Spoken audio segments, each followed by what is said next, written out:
Two things in life you can't get away from. What are they? You want to talk about taxes? No. Wes, no. Absolutely. Yeah, Wes is like, April 15th, payday. Many of us have prayed about taxes. Many more of us have prayed about death. Some deaths are a little harder than others. How many people here read Hamlet when you were in high school? How many people read it again since you've been out of high school? Do you like it more this time? Only a few of you, really. Well, this is what some of you had to memorize. To be or not to be? That's the question. Whether it's nobler in the mind's eye to suffer slings and arrows of outrageous fortune, or to take arms up against a sea of troubles, and by opposing end them, or to die, to sleep no more, and by a sleep to say we end the heartache and the thousand natural shocks that flesh is heir to. 'Tis a consummation devoutly to be wished, to die, to sleep perchance to dream. Now, that's the rub. For in that sleep of death, what dreams may come, when we have shuffled off this mortal coil, must give us pause. There's the respect that makes calamity of so long life. For who would bear the whips and the scorns of time, the oppressor's wrong, the proud's man contumely, the pangs of despised love, the law's delay, the insolence of office, and the spurns that patient merit of the unworthy takes, when he might himself his quietest make with a bare bodkin? Who would fardels bear to grunt and sweat under a weary life? But that the dread of something after death, the undiscovered country from whose bourne no traveler returns, puzzles the will, makes us rather bear those ills we have than fly to others that we know not of. The conscience does not make cowards of us all, and thus the native hue of resolution is sicklied over with the pale cast of thought. An enterprise of great pitch and moment with disregard, their currents turn awry and lose the name of action.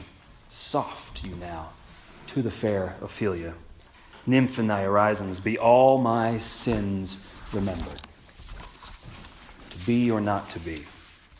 I was supposed to memorize that in 12th grade, and I was doing really good until I got the bare bodkin and fardels. What the heck is a bare bodkin and a fardel? I don't know. I thought, what is this nonsense? I don't understand any of it, so why am I wasting my time memorizing Billy Shakespeare? Our assignment was to recite it on Monday, and it was an all or nothing. If you recite the whole thing, you get 100 on that part of the class. If you don't do it right, you get a 0. Our grade was based on how well we did that, and I just didn't memorize it, which meant I got an F, a 0 on that, which meant I got a C in the class. Only C I ever had, high school, college, graduate school, seminary. 1 C because of that soliloquy. And my excuse was I was on a church trip. I was 17. My youth group was going on a church retreat, kind of like we have Highlands. And I was 17, and of course on a church trip I met a girl. And girls are way more important than Shakespeare. And really at 17, who can pay attention to Hamlet? Who could care about this stuff? In my life, I couldn't focus on that. I was trying to deal with what's my future going to be like going off to college. My father had just died. How am I going to honor his legacy and live into that? There were struggles with my mother at home. My friends I thought they were stabbing me in the back all the time. I was confused on how God might be involved in this thing. I was depressed. I mean, what in the world would Hamlet have to say to all of that stuff? If you read it, he says everything. And see, I liked my 10th grade. My 10th grade English teacher, she knew me, and she said, I know what's going on in Hansen's life. And when we picked a book to read, she said, why don't you take this one by Ayn Rand, which is perfect for a 14-year-old who is frustrated at a lack of control and wants attention and suspects the whole world is against him, so he needs some justification for being a selfish twit. That's what I was. And so Ayn Rand was this perfect dystopic psychosocial dumpster soup that pretty much any puerile lackey reads today still. So at 14, I thought, she gets me. But then in 12th grade, my teacher left class to smoke every day. She was kind of checked out. And I couldn't blame her. It's my responsibility to listen, or at least it's my responsibility to read the Cliff Notes, or at least it's my responsibility to watch the movie about the book I'm supposed to read. But what if Miss Wilkerson, what if she had reached me just enough? How would my life have been different if I had known that someone, even fictional Hamlet, could speak to my situation? Father just died, fighting with mother, girl problems, don't know what to do with the future. How would your life have been different if you had known that there was someone at your lowest point who could relate? You weren't alone. Hamlet, I'm going through all this junk, and you're going through all this junk. Here's how Hamlet wrestles with it. Here's the same thoughts that we've had, to be, not to be. Many of us have asked that. Many of us can admit that we have asked that question. To trade in all the difficulties of this life for sleep. Except, oh my God, the fear, the guilt, the pain, the unknown. But if I choose to be, how do I deal with all the difficulties every day? David in the Bible goes through a lot of the same thing. He was the forgotten child, youngest one in a big family. Only way he could find any attention is to play music, write poetry, and dance. He wasn't big enough to be one of the cool kids. He wasn't big enough to be invited to do anything. So he became a band geek. He liked to dance. Questionable sexuality through his whole life, which 3,000 years ago, 10 years ago, that's a hard thing to manage as a kid going through all those things. Luckily, we're getting a little softer now. Now, you've probably heard the story of David and Goliath as a story of 13-year-old bravery, where he picks up the stone and he throws it and he knocks the guy over. My guess, honestly, is that David at 13, going through all the stress of being in middle school, he just had enough. His father was distant. I'm sick of that. His brothers were abusive. I'm sick of that. The world was dismissive. So 13-year-old boy was ready to take out his anger and his pain and just didn't care. He just didn't care whether he was going to win or lose. The Bible doesn't say that. I'm just trying to use my sanctified imagination to understand what his mindset was when he stepped out on that field. But then as an adult, he has more guilt of bad choices. He has the guilt of even worse choices to cover up the first choices. He has the pain of losing a bad friend who calls him out on his bad choices. And I think that's the place. The psalm I read, Psalm 22, that might be the place he was when he wrote that. Either that or maybe he wrote it even later in life when he had an adult son who took up arms against him. And David demanded to his army, "Do not kill my son," but they killed him. And David could not help but think, it's my fault. I could have done more. I could have done something different to connect my relationship. Is that why he wrote 22nd Psalm? His heart is wax. His bones are at a joint.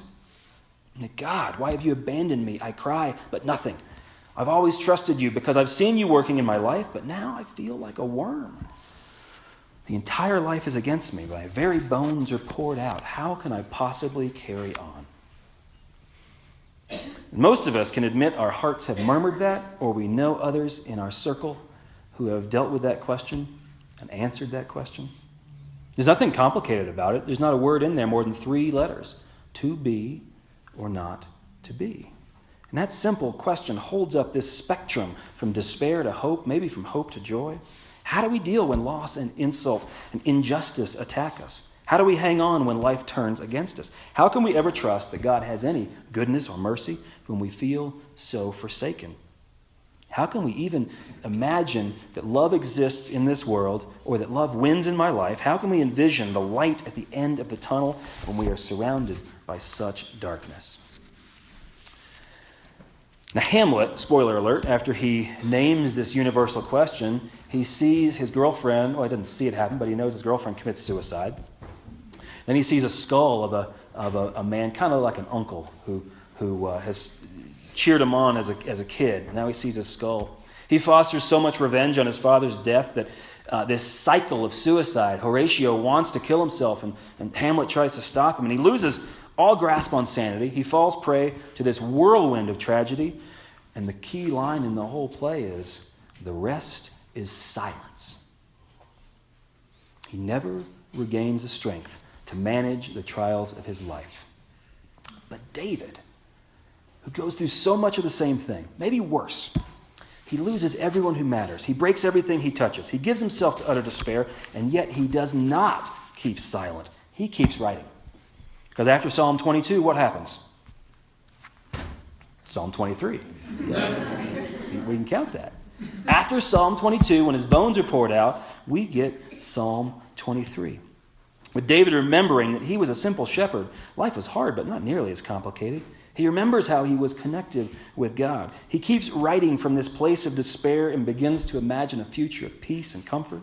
He keeps alive the hope that as real as his pain is today, there's more to life than the pain of today. He keeps alive the hope that someday he will be full again. And so he manages, and he thrives, which would be a good ending, except here is the rub. Here's the key. Psalm 23 is beautiful and expressive, and especially when we read it after 22, we understand the progression. But here's the issue. Did David write Psalm 23 after his life was balanced? Or did he write Psalm 23 while he was in the midst of a broken heart? Did he write it when he was in a safe place? Or did he write that when he was still surrounded by darkness? Did he write 23 after answering Hamlet's question of life or death? Or was this poem his answer to that question, using poetry and music to deal with the terror that was gripping him? And what that means for us is whether we are in that dark valley, or we will be in that dark valley, or someone in our life struggles with that deepest question, what that means for us is God has made a world where we can recreate our hope. Not simply turn the frown upside down. But I believe God is present here, and that's easy for me now in the place I'm at in my life. But when it's hard and you feel that God has forsaken you, even as Jesus cried, when you are in the pit of despair and nothing seems to help, David tells himself, whether he believes it or not, God restores my soul. He says that. He writes it. When he had nothing to hold on to, he told himself, God is with me with protection and guidance of staff and rod, even if he wasn't really sure that God was with him. When you have nothing else, you can tell yourself that surely goodness and mercy will follow me. And eventually faith can create the fact. When you feel most lost, farthest away from any sense of protection or comfort, you have a choice to be Hamlet and fixate on the darkness, or you can be David and amidst the darkness, pray and say that I will dwell in the house of the Lord my whole life long. However that works, it seems to work, that I will creates room for God to sink in. That I will dwell with God seems to create a space for healing. I will dwell with God creates the conditions for your hope to grow even in a melted heart. I will dwell with God my whole life long creates the potential for joy tomorrow, even when there's no good reason to believe it today. I will dwell with God my whole life long. You can and you will. Amen.